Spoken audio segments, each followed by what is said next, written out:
Hola, ¿cómo están? Estamos de vuelta en el podcast político. El día de hoy en el estudio en vivo los saludan como siempre Balam y Cristian. Y bueno, Balam, ¿cómo estás? Y hoy te traje algunos clips sobre principalmente un tema, el impuesto a las herencias. Wow, pues bien, Cristian, todo perfecto. Iniciando con muchas ganas esta semana, como todo emprendedor.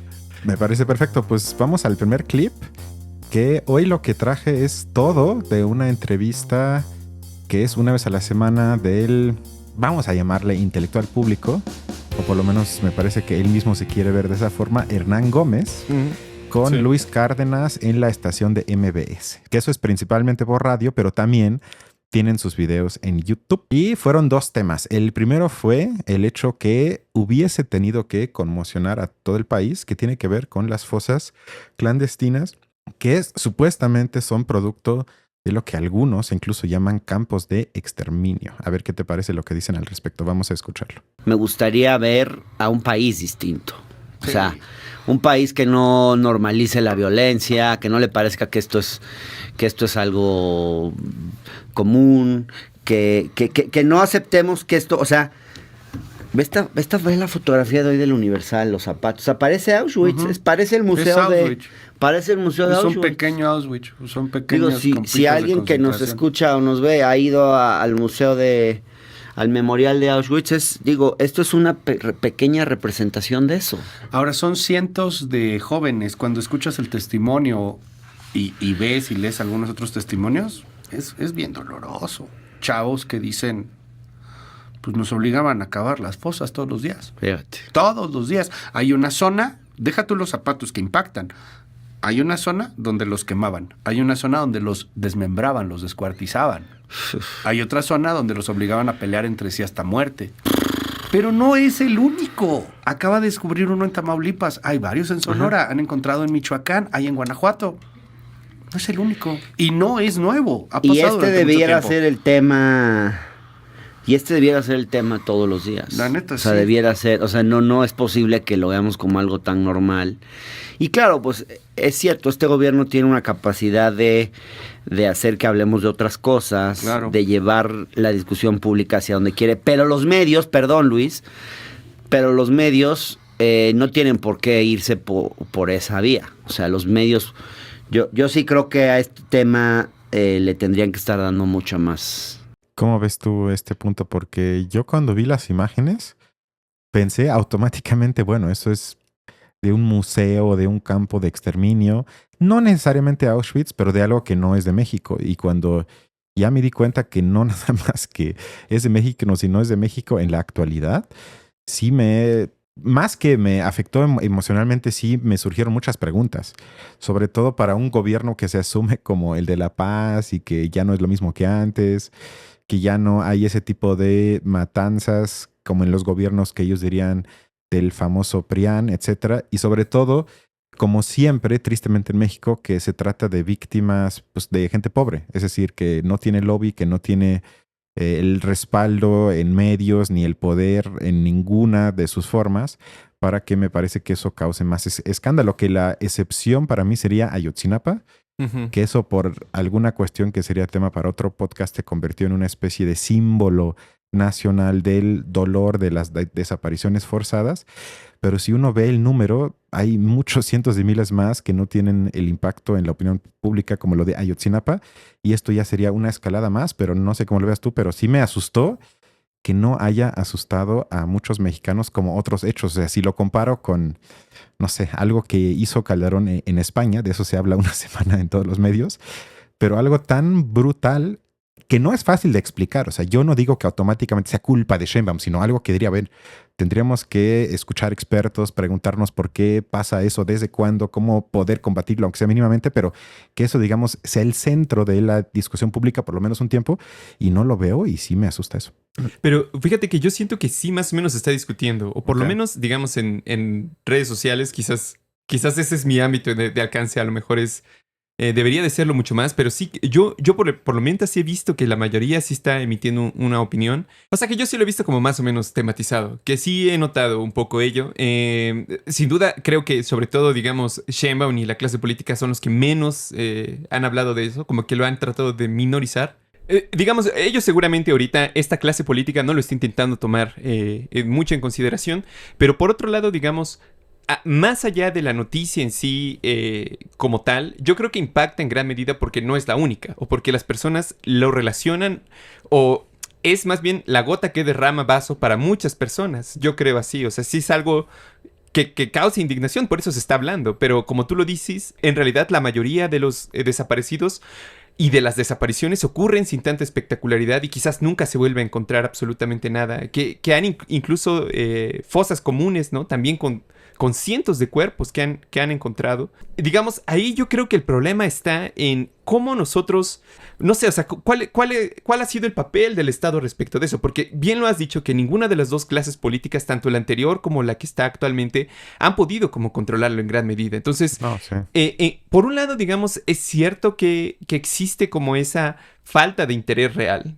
yo diría, por intentar atacarlo. Creo que el análisis de que las personas pobres son el campo de donde ellos agarran criminales para después, más bien, de donde ellos obtienen integrantes, es muy cierto, pero tampoco que se ha hecho nada para poder erradicar realmente esos fuentes, por así decirlo, de los narcotraficantes, y que por otro lado, digamos, tampoco se ha hecho nada o muy poco, diría yo, pese a que se habla, digamos, de un militarismo muy fuerte. En realidad el Estado como tal sigue teniendo muy pocas capacidades de control. Ujú. O sea, en términos, por ejemplo, policiales, no tiene nada, por eso tiene que recurrir a los militares, porque hay grandes zonas de México en las que eso simplemente no avanzó. Entonces, eso se tenía claro incluso, que me parece que en la época de Calderón, porque la idea incluso inicial de sacar al ejército era, bueno, quitamos a la policía un poco, la entrenamos, la profesionalizamos, después regresa, pero ese panorama incluso dentro de lo de AMLO se perdió.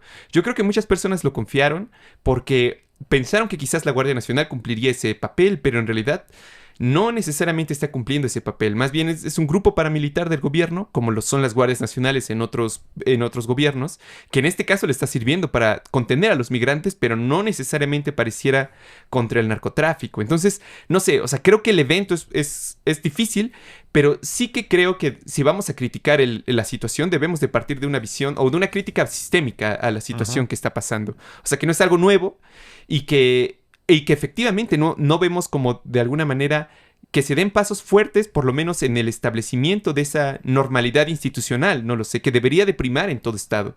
Pero, ya con eso acabo, esa situación también de como falta de liderazgo de los estados, de capacidad, digamos, de, si lo quieres ver así, imponerse en todos sus sectores, también se debe en gran medida a que los estados en América Latina son estados muy pequeños, que casi no cobran impuestos, que tienen, digamos, clases políticas fuertemente aliadas con sus oligarquías, que ellos no necesitan absolutamente ningún servicio social para cumplir sus necesidades, pero no así el resto de sus poblaciones, ¿no?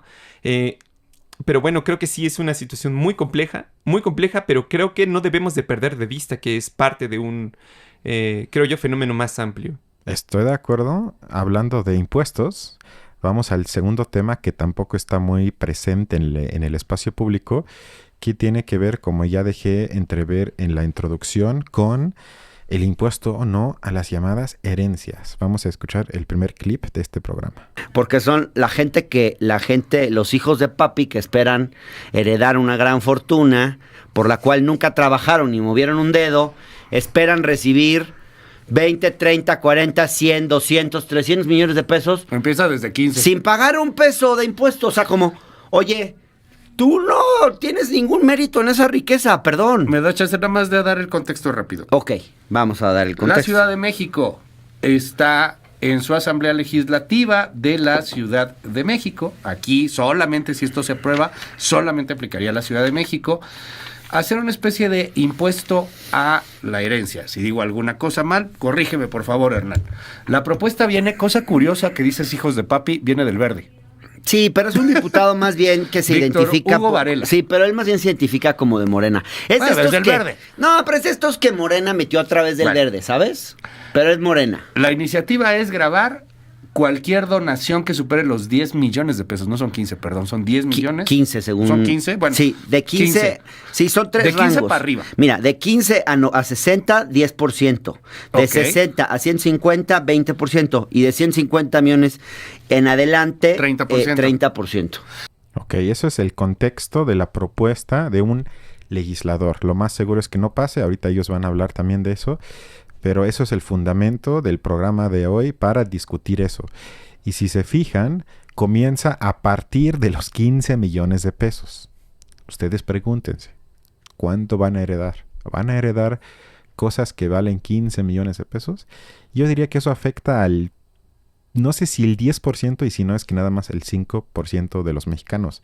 No se trata de la casa en Ecatepec que te hereda tu abuelita con un valor, pues mucho menos que eso.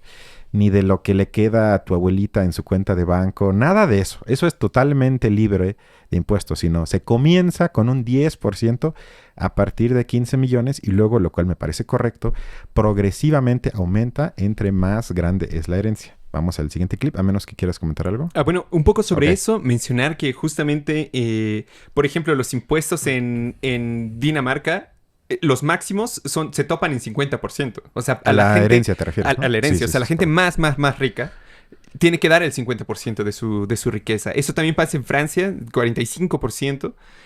Incluso en España, que digamos, es de los más, de los que menos, digamos, controles tiene Ajá. respecto de eso, también lo graba bastante.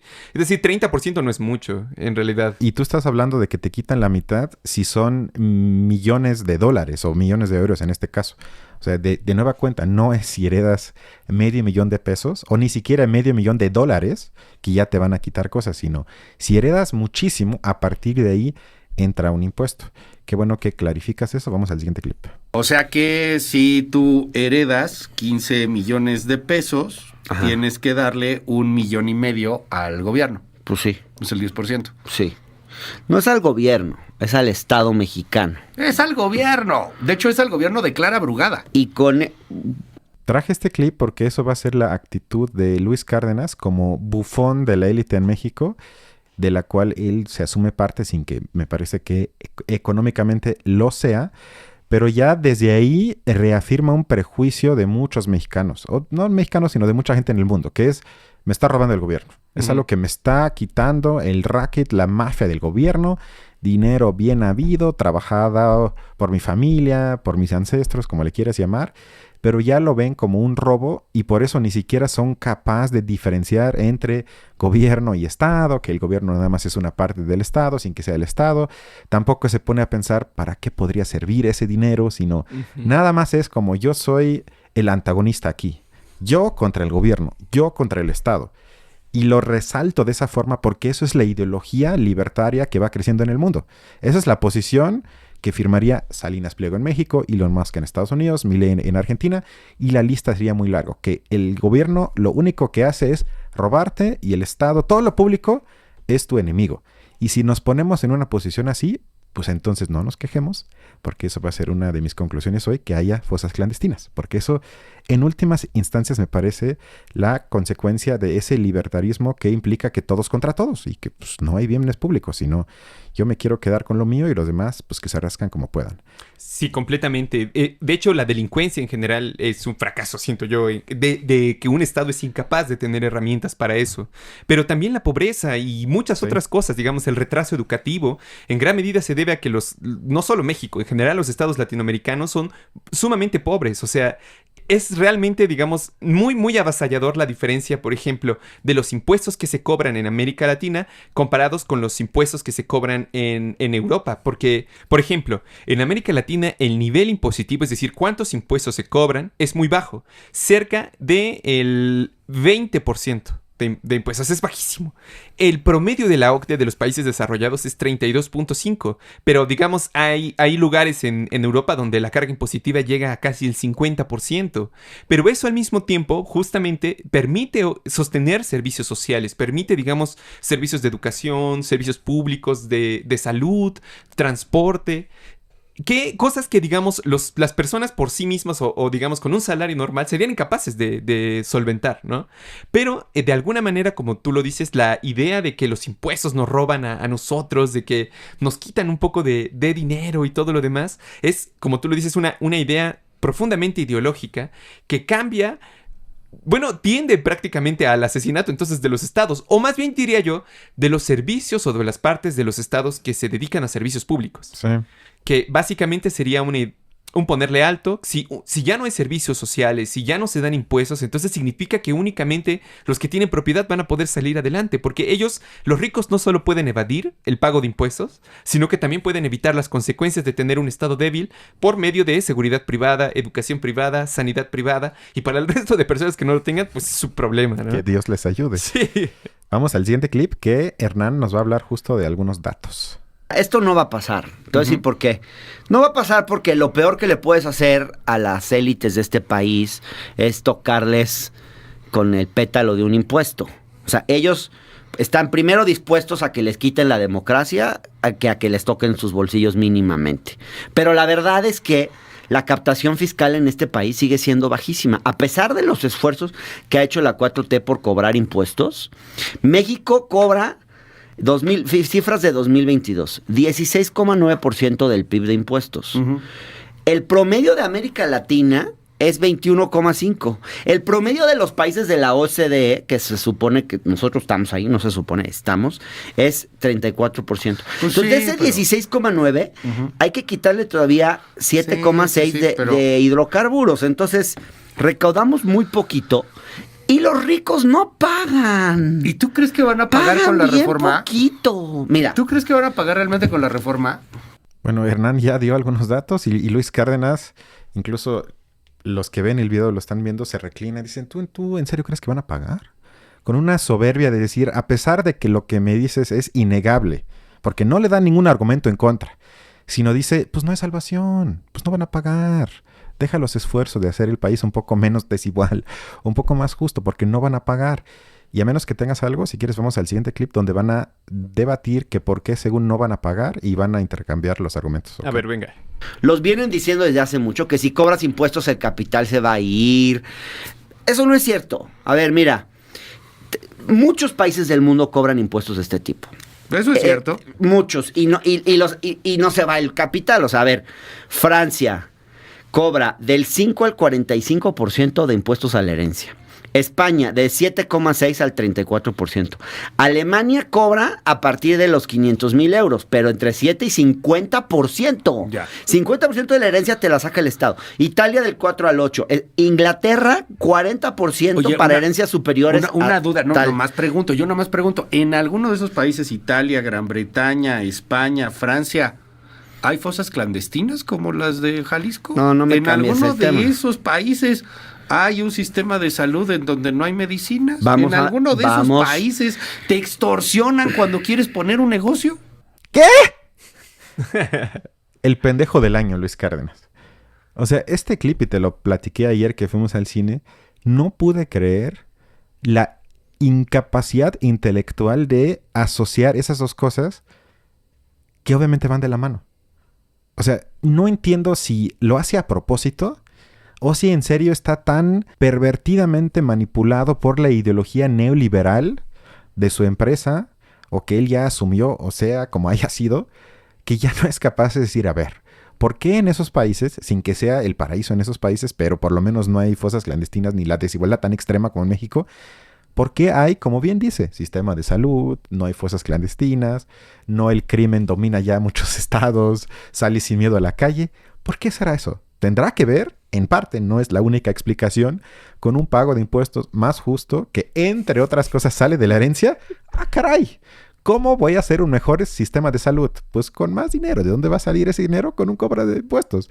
Un impuesto de los que me parece más justo, sobre todo, y eso es lo más triste para mí, de los liberales clásicos parten de la idea de que todo viene del propio mérito, la meritocracia. Si tomo en serio esa idea, yo no soy liberal. Los que siguen este canal saben que yo ni siquiera soy liberal, pero vamos a tomarlos en serio. Un liberal en serio, y los clásicos eran liberales en serio, estaban a favor de un impuesto a la herencia del 100%, porque no tenía razón de ser que tú partes con algo y yo con nada, sino tú te tienes que ganar todo en la vida, te lo tienes que merecer y yo también me lo tengo que merecer. Por lo tanto, no hay cabida para una herencia, no la hay. Ahora, yo sé que la meritocracia es un mito, pero tomando en serio la ideología, hasta un liberal, si fuese en serio, tendría que estar en contra de las herencias. Pero no, yo no sé cómo lo veas tú, pero me asustó tanto la absoluta incapacidad de asociar un mayor cobro de impuesto que te permitiría tener un mejor o una forma de estado de bienestar, y con eso evitas las cosas horribles que él mencionó que pasan, bueno, pues es que si uno de los conductores estelares de México no es capaz de establecer esa asociación tan intuitiva, estamos perdidos. Sí, completamente, porque lo que pareciera sugerir más bien es, claro, como ellos no me dan esto, o sea, como los estados no me dan esos servicios, no me dan seguridad, salud de calidad, educación, yo porque tengo que pagar impuestos, ¿no? Es más, ni voy a pagar menos impuestos. Pero justamente es todo lo contrario, es la relación absolutamente La relación contraria. causa-efecto, ¿no? Sí. Es verdad, pero sí que, digamos, yo creo que por un lado es eso. O sea, sí es cierto que hace falta los impuestos y hace falta el dinero para poder combatirlo.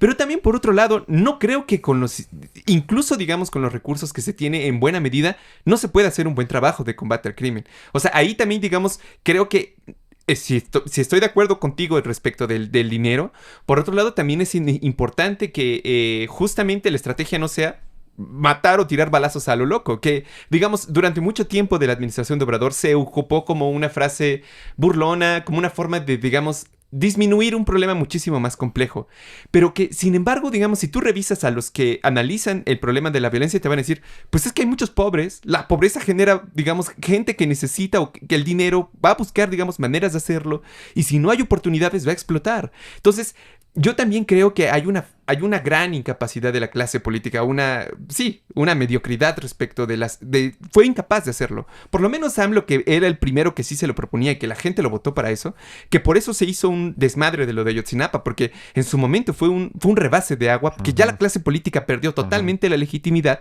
y por eso ganó Obrador. Pero ahora lo que estamos viendo es que ese rebase de agua se está volviendo a ocurrir bajo alguien que debió haber por lo menos dado fuertes, digamos, pasos en la dirección contraria. Aún así, me parece que, ya, bueno, no sé cuál sea tu opinión, a lo mejor eso no caerá muy bien, pero yo no creo que lo que pasa o ese campo se pueda igualar a lo de Auschwitz. O sea, no se trata de algo de exterminio. Que eso también me parece que es una posición muy estúpida, porque en realidad lo de Auschwitz, como lo hemos mencionado en otras ocasiones, no tenía ningún sentido económico. En cambio, lo que estamos viendo son campos de entrenamiento donde se entrenan a los próximos, digamos, empresarios que van a tener el control del negocio, por así decirlo. Pero el interés es perfectamente racional económico. Es decir, no nos estamos enfrentando contra... Los narcos no son nazis, son capitalistas, por así decirlo. Sí, hay un interés económico que en el caso del Holocausto fundamenta su especificidad, aunque eso sería un debate, en que no entra en la lógica de costo-beneficio, sino es producto de una ideología fascista de ver al mundo que implicaba la eliminación de lo que ellos llamaban la raza judía. Es otro asunto. Yo ni siquiera entré en la discusión porque me parece un poco ociosa de si es el mismo horror de Auschwitz, sino más bien, como dije al inicio, me gustaría que se debatiera con más seriedad el tema. Y yo ni siquiera soy experto en eso. Estoy seguro que hay gente muy calificada que estudia los hechos desde años, que ha hecho entrevistas y que de esa forma nos podría ilustrar un poco y acercar de esa forma a la comprensión de lo que está pasando. Y como siempre explicamos en este canal, y creo que tú compartes ese punto, que entre más nos acercamos a la comprensión, más cerca estamos de ver posibles, por lo menos, soluciones para mitigar esto un poco. Pero mientras no queramos comprenderlo, pues tampoco vamos a poder salir de este horror que sin duda está horrible. Sí, y un primer paso de comprensión es pensar que, digamos, quitar los impuestos es todo lo contrario, de combatir la corrupción, de darle un mejor servicio, es todo lo contrario, sí, totalmente. Pero Luis Cárdenas va de mal en peor. Sigamos con el clip. Voy a decir algo, mira, déjame leerte un parrafito de Piketty. Dice, el sistema tributario de una sociedad justa debería estar basado en 3 grandes impuestos progresivos. O sea, paga más el que más tiene. Un impuesto anual progresivo para la propiedad, un impuesto progresivo sobre las sucesiones y un impuesto progresivo sobre la renta. Y ahí más o menos él hace unos cálculos de cómo cobrar los impuestos. Y una de las cosas interesantes que es, a ver, esto del impuesto a la herencia ni siquiera es tan avanzado. Aquí en México les horroriza. Lo que realmente hay que hacer, dice, y donde sí captaríamos mucho más, es en cobrarle impuestos a la riqueza, al patrimonio. Que eso en México tampoco se hace. Entonces, esto que se quiere hacer de cobrarle impuesto a la herencia, ni siquiera es tan radical. Bueno, Hernán Gómez hizo algo que lo tengo que felicitar. Leyó un libro y lo llevó al programa. Específicamente el libro del economista francés llamado Thomas Piketty, llamado Capital e Ideología. que no es el tomo que lo hace famoso, sino el libro que lo hace famoso es El Capital en el siglo, ya no sé si 21 o 20. 21. 21, ¿no? Exacto, que no tiene que ver con la obra de Marx, aunque el título, quienes se les ocurrió fueron genios, porque él en entrevistas hasta ha dicho que ni siquiera ha leído a Marx. Pero bueno, más allá de eso, es un estudio muy serio sobre la distribución del capital y la evolución durante los últimos, vamos a llamarle, 100 años. Y tuvo un equipo de trabajo muy vasto, es decir, esto no es una columna de opinión donde él saca sus prejuicios que yo podría compartir o no, sino es un estudio muy serio que nos da un panorama sobre qué tan desigual estamos hoy, y en ese sentido su obra me parece que sirve mucho. Entonces, lo que hace Hernán Gómez es que cita de ese libro y dice que le parece que el impuesto más importante, del cual ni siquiera se ha hablado en México, sería el impuesto a la riqueza, el impuesto a la propiedad que tienes. Y en países más civilizados que México se argumentó que, por ejemplo, la emergencia del COVID ameritaba un impuesto a la riqueza para financiar la tragedia que vivía mucha gente. Algo similar se hizo, y en este canal me parece que lo hemos hablado, en momentos históricos como por ejemplo al terminar la Segunda Guerra Mundial en países como Inglaterra, Alemania, se hizo un cobro único del 90% de la riqueza porque no había de otra. Simplemente las condiciones estaban tan feas que la gente rica sabía que si no dan una buena parte de su riqueza, su posición de poder ya no importa, porque todo se iba a derrumbar y acabar en quién sabe qué. O sea, ni siquiera es un afán revolucionario pedir más impuestos, sino para mí, si fuese una élite inteligente, estaría dispuesta, hasta apoyaría iniciativas de pagar más impuestos y de esa forma mantener el sistema, es decir, mantener el statu quo exige el mayor pago de impuestos. Si no, nos van a esperar otro tipo de, pues no sé si revoluciones, pero cambios que pueden afectar mucho más a la élite que ahorita está en el poder. O sea, Sí. y de eso lleva, de hecho, en Estados Unidos que hay muchos multimillonarios que dicen, estamos a favor de pagar más, porque ven poco a poco que la cohesión, que nunca fue tal, pero digamos lo que aglutina a la sociedad en el sentido de la aceptación de lo que hay, cada vez se desfonda más, y ellos saben que eso es un peligro para ellos. Completamente. De hecho, han habido diversos estudios. Digo, de esto lo hemos mencionado en varias ocasiones, que hay ya muchos estudios, que más bien el problema es que siguen habiendo los estudios que nos arrojan los mismos resultados sí. y no tenemos nada más. Pero efectivamente, digamos, el dinero, yo creo que el problema es, digamos, cómo a veces se concibe el dinero, porque creo que a partir de cierto punto la riqueza, las propiedades, cosas así, dejan de ser eso, propiedades, y se vuelven poder. O sea, se vuelven la salvaguarda de tu posición social. Entonces, digamos, estas personas que dieron el 90% de su riqueza, el 10% daba y sobraba para asegurar su nivel.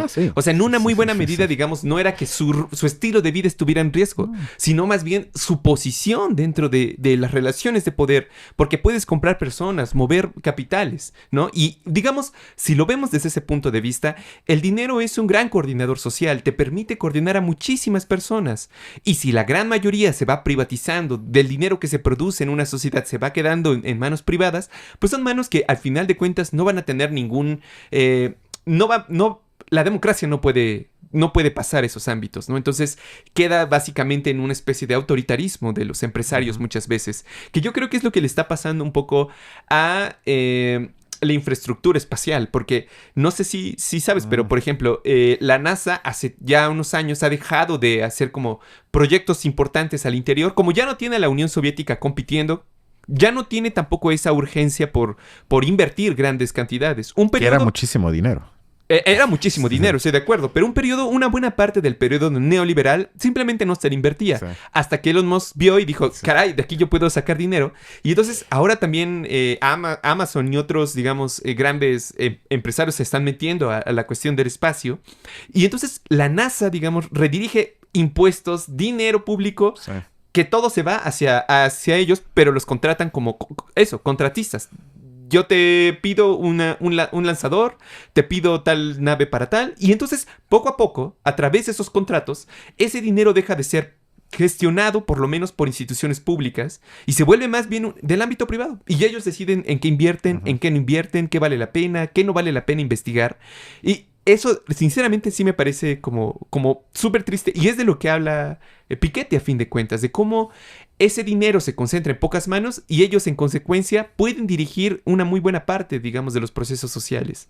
Es correcto. Vamos al siguiente clip que trata de lo mismo. Que pagar más impuestos no sería bueno que empezáramos a tratar que la economía informal, que representa el 60% de la economía de este país, empiece a pagar. Es el otro argumento de O sea, la derecha. entonces, que el tianguista siga sin pagar, que la economía informal siga sin pagar, Ay, que todo Luis, el mundo ¿cuánto sigamos gana con los el changarros. tianguista, por favor? Pues es Estamos el 60% hablando- de No, la hombre. economía, Hernán. No. 60% de la economía. Eso no te lo El dice tianguista que no tiene Eso no te seguridad lo dice social, que Piketty. no tienen, o sea, Si pues, metes una lana, Mira, puedes tenerlo. Y ahí te va otra cosa eventualmente habrá que ahí te formalizar va algo que van a muchos ustedes a sectores. enojarse mucho porque pues, les molesta, porque lo que quieren es cobrarle al rico, porque viven de la lucha de clases y les gusta vivir de la lucha de clases. ¿Quién vive de la lucha de clases? Viven de la lucha de Por clases. favor. Su movimiento vive ¿Te de la lucha parece de que, clases. Hernán. que la 4T Pero vive de la yo lucha te de quiero clases? preguntar.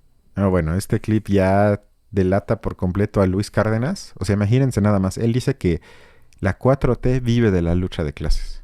Ojalá. Ojalá. Pero de nueva cuenta no sé si de veras es tan limitado intelectualmente y él en serio se cree que el movimiento que abraza a los empresarios mexicanos, que los hizo más ricos, más que las ganancias de los bancos están en récords históricos, que se consagran a sí mismos, festejan que los índices económicos neoliberales están mejores que nunca. Y podría ser una lista, que esa es la lucha de clases, o si es una figura retórica que él usa con su audiencia para caer bien, o él se quiere asumir de la élite, no sé. Y el segundo punto es que su argumento de que efectivamente una buena parte, o sea, más de la mitad en México trabaja en el sector informal, pero eso no implica que no pagan ningún tipo de impuestos. Lo único que no pagan es el ICR, pero pagan IVA. O sea, todo el consumo que uno hace. Aunque tú trabajes en el sector informal, tú pagas muchos impuestos. Cuando compras un carrito, cuando todo tiene impuesto. El IVA pagas para todo. Más otro tipo de impuesto. O sea, ahí también él hace trampa porque hay muchos tipos de impuestos. No es nada más el ISR. Y aún así, sus números con economistas no se respaldan. Que dice, el gran problema es la superélite que no paga casi nada. Y un problema secundario es que una buena parte está en el sector informal, del cual otra vez estamos. La pregunta es, ¿por qué hay tanto sector informal? Pues tiene que ver con que no hay una estructura que permita que haya más gente en el sector formal. O sea, otra vez causa y efecto. Sí, total. De hecho, fíjate esto que mencionas del ISR porque muestra, digamos, lo paradójico y lo injusto que es la situación mexicana. O sea, en serio, lo neoliberal que es la situación. Porque el ISR es de los más altos en el mundo. O sea, como individuos, los trabajadores, pagamos muchísimo. O sea, de los más altos que pagamos impuestos en el mundo. En promedio, digamos. En promedio, las personas comunes. Sí. Pero luego, si ya lo ves en términos de ricos y pobres, somos los que menos pagan. Entonces, aquí los ricos son los que menos pagan en el mundo. Y los pobres son de los que más pagan, los que pueden pagar en el sector informal. E informal ya pagas el 16% aún así de tus ingresos. O sea, es verdaderamente terrible lo que sucede y que Luis Calderas no alcanza a darse cuenta. O sea, digamos, más allá de él, el impacto ideológico que pueda tener, ¿no? O sea, que las personas realmente piensen que para solucionar el problema que tenemos tan terrible, lo que necesitamos es que nuestro estado sea más pobre, miserable e ineficiente, es realmente... Es sinceramente absurdo. Distopía absoluta. Sí, totalmente. Quedan 3 clips. Vamos al siguiente. Venga. Interesante esta propuesta que hace Piketty en este libro, Capital e Ideología, hacia el final. Él dice, por ejemplo, ¿cómo podríamos hacer para cobrar muchos más impuestos, no? O sea, ¿qué haríamos si cobráramos muchos más impuestos? Él propone varios esquemas, ¿no? Uno es tasar la riqueza, o sea, por ejemplo, cobrar todo lo que tiene que ver con el patrimonio o sea, casas, edificios, almacenes, fábricas, viviendas, oficinas, o sea, no nada más por la renta, sino también por la riqueza que tienes ahí. O sea, si tú tienes un terreno inmenso, pues que pagues bien, que pagues un impuesto por eso. Pero ¿para qué serviría eso? Para tener, fíjate qué interesante lo que él propone. Él propone que cuando lleguemos a los 25 años, cualquier ciudadano reciba una cantidad de dinero como una especie para nivelar, digamos, para tener como un piso básico de inicio. Entonces, que cada joven, 25 años, reciba una cantidad, él propone que sean 120,000 euros Ok, Entonces, de sí, esa ¿por qué manera, no? ¿Y tú por lo qué no puedes usar 150,000? o para estudiar ¿Por una qué no carrera, 200,000? o para poner un negocio, o para... Pero si pones impuestos, Oye, la tendremos- sociedad se puede equilibrar y puede ser mucho más A ver si justa. podemos encontrar. Cárdenas sigue en su lógica de ¿por qué no 150,000? Vamos a regalar dinero. La propuesta de Piketty, de hecho, retomada, eso es un dato interesante, por Bernie Sanders en su campaña contra Biden hace ya 4 años. Él le llamó una herencia universal única. Es decir, él me parece que lo hubiese puesto al cumplir la mayoría de edad en Estados Unidos, es decir, a los 21, y les quería dar esos 120 o 125 mil dólares, que serían aproximadamente 2.5 millones de pesos. El argumento es, justamente como lo comenta Hernán, el intento de nivelar, nada más sería el intento, porque con eso no lo nivelas, pero harías por lo menos justicia en el sentido de que llega un punto en el que todos reciben ese apoyo y con ello pueden hacer lo que cada quien guste. O sea, con eso te podrías pagar la universidad. Con eso te podrías pagar el negocio chiquito que quieras abrir. Eso no es la solución para todo, pero es una medida entre muchas que yo podría simpatizar con ella. O sea, porque sí es, creo que algo que gente que nunca ha tenido ese tipo de apoyo económico para realizarse, aunque sea mínimamente como humano, y decir, a ver, quiero, o incluso tal vez nada más para tus hobbies. No sé, en tu caso yo sé que te gusta lo de la música, que tal vez entonces entre tus amigos y tú hubieran dicho, a ver, con eso garantizamos 10 años de cursos, instrumentos, espacio, y eso nos eleva la calidad de vida y nos aporta algo, digo, para dar un ejemplo, ¿no? Pero eso como simple acto de justicia ante una sociedad tan desigual, sobre todo en el sentido de que la gente de arriba tiene tanto, y por qué no quitarles un poquito y darles ese boost, ese apoyo a la gente que menos tiene.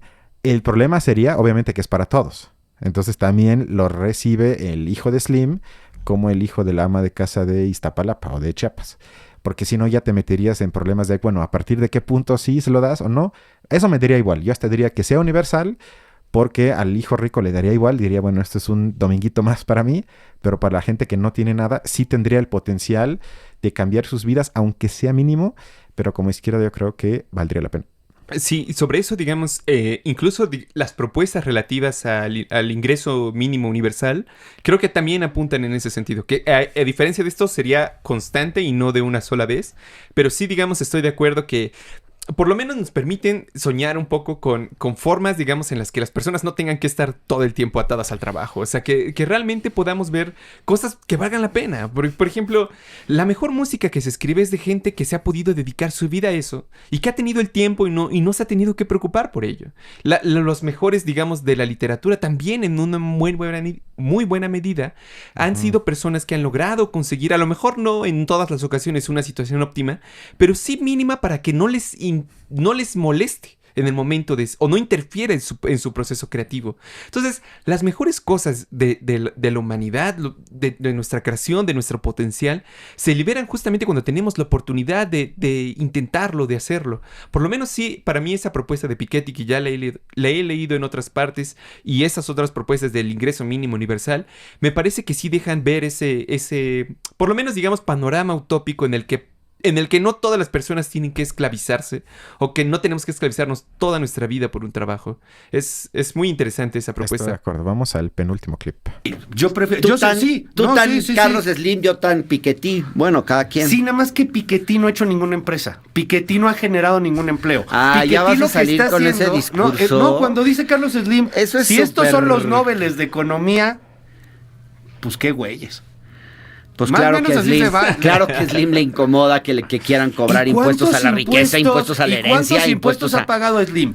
¿Y cuántos empleos ha generado Slim? ¿Y cuántas Pues yo te empresas diría ha generado que Slim Slim? ha pagado ¿Y muchos cuántas menos impuestos empresas de los que tendría que ¿Y cuántos pagar? empleos ha generado Piketty? Pero eso qué tiene que ver, eso No es todo como... que ver. Ay, por favor. A ver, tiene todo que ver, Hernán. Si tú le vas a quitar y vas a empezar a desincentivar la inversión, Es que no al final de desincentiva la cuentas inversión. no vas a tener riqueza a la cual cobrarle impuesto. Es que esa es una falacia. Hay que No leer vas el libro a de tener Billy Ríos. riqueza. ¿No? Ella lo explica. No, eso de que cobrar impuestos desincentiva la creación de riqueza no es cierto.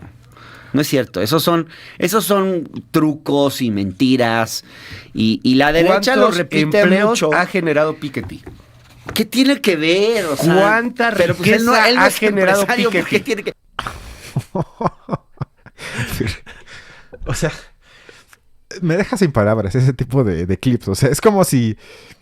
Yo te juro que Luis Cárdenas también sería de esos que diría que, como tú ahorita hablabas de músicos y escritores, ellos nunca trabajaron. ¿Qué generaron? No han generado nada.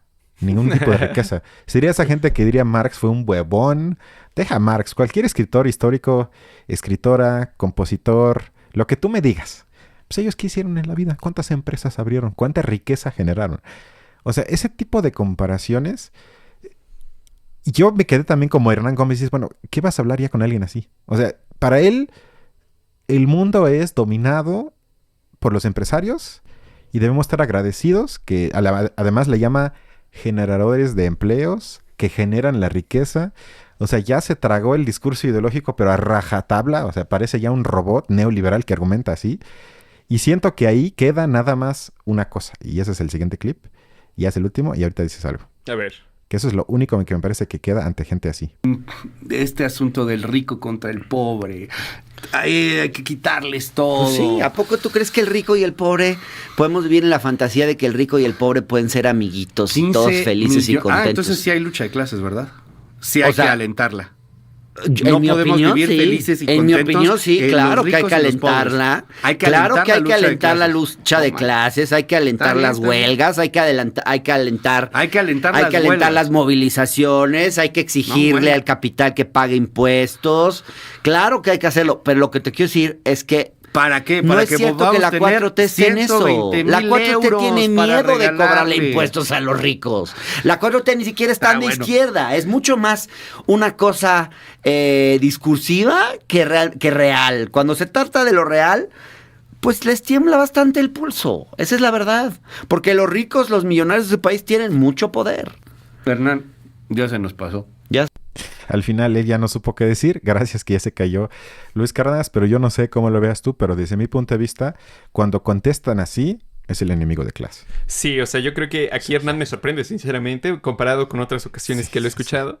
Pero tiene razón. O sea, creo que al final de cuentas es cierto lo que dice. No lo hace porque los intereses también de Slim están ahí. No lo van a hacer en su contra. Es muy evidente. Pero sí, definitivamente esta posición de Luis Cárdenas sí me parece completamente que creo que es la absurda. dominante en México. Sí. Y de él tal vez no me sorprende, aunque tampoco creo que él sea de élite, pero sobre todo me entristece que mucha gente de clase media para abajo diría lo mismo que Luis Cárdenas. Sí, y ahí está el problema ideológico. Me parece que, digamos, alrededor de la empresa y el mercado, además, como el gran árbitro de lo que vale y no vale la pena, se puede juzgar muchísimo, ¿no? Digo, uno puede criticar eso porque entonces significa que Beethoven, que casi no tiene reproducciones en Spotify, es muchísimo peor que Taylor Swift, por ejemplo. Ni siquiera se podría comparar. Si el mercado y el éxito comercial fuera el único criterio de éxito, ¿no? Pero también, digamos, creo que alrededor de la empresa se genera, por un lado, la riqueza, ¿no? Que se habla de riqueza cuando, como decía François Tart, a lo mejor deberíamos hablar de ganancias. En primer lugar. En segundo lugar, como si los empresarios fueran los que lo trabajan, cuando no... Pero eso también entre la izquierda, fíjate. O sea, también eso pasa. Altamira Gracia. O sea, bueno, pero eso no es izquierda. Bueno, estoy de acuerdo, pero digamos en Morena, los que se aprecian, digamos, como de ser la izquierda en el país, es profundamente, digamos, en ese sentido. Y una última cosa es que también no observan a los trabajadores. O sea, piensan en los empresarios como entidades sabias que llevan a las personas por el lado de la riqueza, que ellos tienen el conocimiento sobre la riqueza que los otros no. Sí es totalmente absurdo, sinceramente, pero sí que es una ideología muy, muy, muy fuerte. Ahí yo diría, pues, es que no hay de otra más que meterse a leer libros de historia, ver cómo, digamos, ocurren esa clase de inversiones realmente. Cómo, digamos, por qué México tiene poquísima infraestructura, por ejemplo, alrededor del petróleo. No salió por los empresarios petroleros. O sea, salió por una inversión muy fuerte del Estado que tuvo que coordinarla, pero nada que ver. O sea, es completamente distinto a lo que menciona. Pero sí, efectivamente, da miedo incluso la ideología. Lo de Luis Cárdenas, porque él, digo... Tampoco soy experto con él, pero sus posiciones es como si pones ahí Milei. o Musk. O sea, es lo mismo. Tal vez habla menos extravagante o grotesco, pero su sentido ideológico es el mismo. Sí, O sea, sí, es muy cierto. aquí cada quien y si me quitan es un robo. O sea, y yo al final quiero decir, quien está en contra del impuesto a la herencia, a las grandes fortunas, apoya fosas clandestinas. Me vale. Me vale esa polémica, pero ya estoy harto de medias tintas. Y si Hernán Gómez en la tele y en la radio pública dice que más lucha de clases, pues yo me atrevo aquí en este canal mini de decir, quien esté en contra de impuestos a las grandes fortunas, está a favor de que haya más fosas clandestinas. Cada Sí. quien elige su bando. Y que de alguna manera el hecho de que estemos en una desigualdad tan brutal es lucha de clases. Es lucha de clases. Es que nos hicieron lucha de clases, perdimos la lucha de clases y aquí estamos. O sea, Y eso aquí también estamos, se denomina, aunque no lo digan así ellos. Sí. Bueno, eso sería todo por hoy de estos temas. Esperemos que ojalá en el futuro cercano se hable más de la necesidad urgente de que la gente con mucho dinero pague un impuesto a sus herencias. Pero bueno, con la 4T actual eso es difícil de imaginar, pero ya hicimos nuestra parte. Gracias, Balam, a menos que tengas algo más. Nos vemos el fin de semana para la siguiente película. Cuídense mucho. Hasta luego. Bye.